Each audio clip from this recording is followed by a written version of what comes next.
All right, let's jump right in.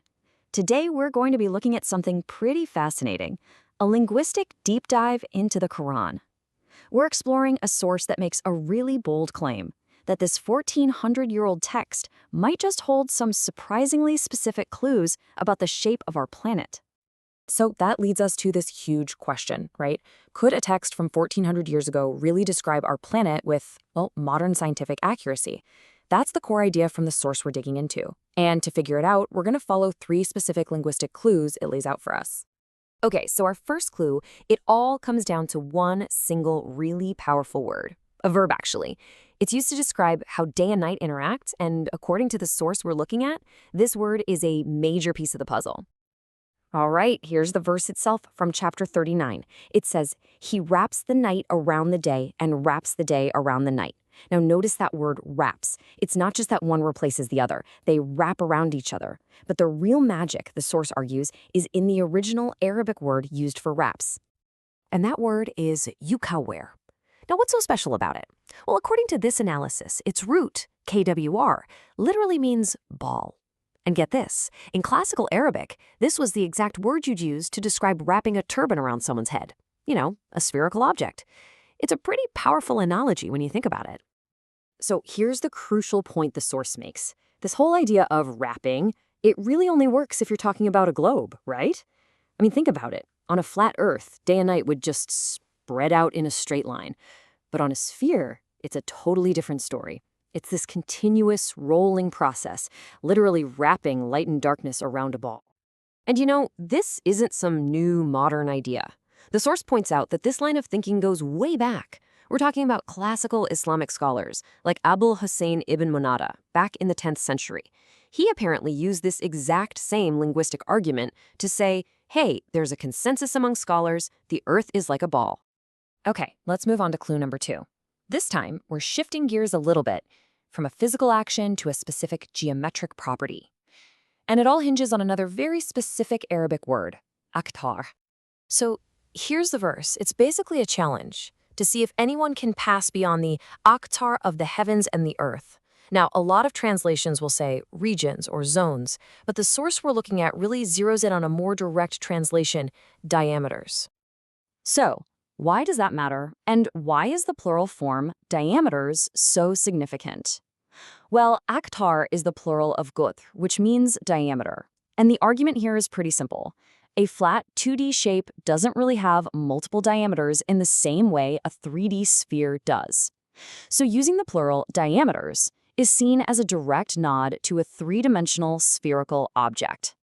And again, the source makes it clear this isn't just one person's interpretation.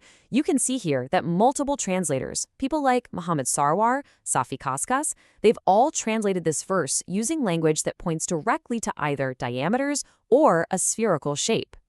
All right, on to our third and final clue. And this one, according to the source, is maybe the most visually specific of them all. It all comes down to one word, the ha'aha, and it leads to a description that is, well, surprisingly precise. The verse itself is pretty straightforward. And after that, he made the earth dahaha. Now, you'll often see this translated as he spread it out. But the source we're examining says, wait a minute, let's not stop there. Let's dig a little deeper into the root of that word. So let's follow this linguistic trail. The word is the ha. Its root is the haya. Now, according to the analysis, the haya can mean the spot where an ostrich lays its egg, but it can also mean the egg itself. And this is key. The source stresses that back in 7th century Arabia, when you talked about an egg, you were most likely talking about an ostrich egg. And to back this claim up, the source points to a 10th century book of Arabic literature. It's called the Kitab al-Aghani, and it actually confirms that, yeah, the word dahaya was used to mean the egg itself in poetry from the 7th century. Okay, so why an ostrich egg? Why is that so specific? This is where the argument gets really visual and powerful. See, an ostrich egg isn't a perfect sphere. It's what's called an ellipsoid. It's a little bit flattened on the ends and wider in the middle. The scientific term for that shape is an oblate spheroid. And well, take a look at this quote from NASA. Our planet, it's not a perfect sphere either. Because of its rotation, it actually bulges at the equator and gets a little flat at the poles. The parallel here between the shape of an ostrich egg and the actual shape of the Earth is, as the source puts it, pretty remarkable. And just to add more weight to this, the source points out a bunch of modern translators and scholars who agree. They either translate the verse directly as egg-shaped, or they make a special note of this specific meaning in their commentaries. Okay, so let's pull all three of these linguistic clues together and look at the big picture the source is painting for us. Now, the source also brings up some other supporting points, things like verses that mention two easts and two wests, or multiple sunrise points, which only really make sense on a globe. It even mentions a saying attributed to the Prophet Muhammad, where he apparently compared the earth to a ball, or Korah. But really, the heart of the argument rests on those three main pillars we've just walked through. First, you've got Yukawiad, the wrapping that suggests a sphere. Second, Aktad, the plural diameters that suggest a 3D sphere. And finally, Dahaha, the word that points specifically to the shape of an ostrich egg, an oblate spheroid. So the source lays out all this linguistic evidence, and it really presents a compelling case. And it leaves us with this final big question to think about.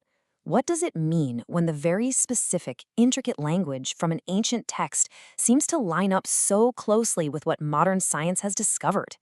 It's definitely something to chew on. Thanks for tuning in.